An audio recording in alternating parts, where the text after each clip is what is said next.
এক ছোট ছেলে প্রতিদিন সকালে স্কুলে যাওয়ার আগে তার বাবার টিফিনে খাবার ভরে দিত। বাবা রিক্সা চালাতেন, খুব কষ্ট করে সংসার চালাতেন।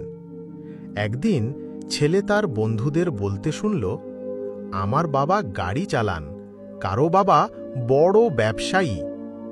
সে একটু লজ্জা পেল, ভেবেছিল আমার বাবা তো শুধু রিক্সা চালায়। সেদিন বাড়ি ফিরে এসে বাবাকে জিজ্ঞেস করল, আব্বা, তুমি কেন রিক্সা চালাও? অন্য বাবাদের মতো বড় চাকরি করো না কেন? বাবা মুচকি হেসে বললেন, বাবা, আমি কষ্ট করি তোমার জন্য, যেন তুমি ভালোভাবে পড়াশোনা করতে পারো, বড় মানুষ হতে পারো। আমার কষ্টই তোমার ভবিষ্যতের হাসি। ছেলের চোখে পানি চলে এলো।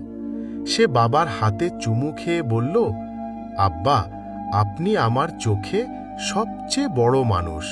আমি দোয়া করি আল্লাহ আপনাকে জান্নাত দান করুন।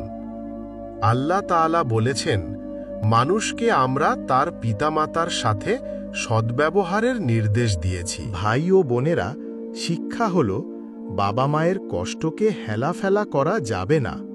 তাদের দোয়াই আমাদের জান্নাতের চাবি। এরকম আরও ইসলামিক শিক্ষণীয় গল্প পেতে চাইলে অবশ্যই ভিডিওটিতে লাইক দিন, চ্যানেলটি সাবস্ক্রাইব করুন এবং অন্যদের সাথে শেয়ার করুন।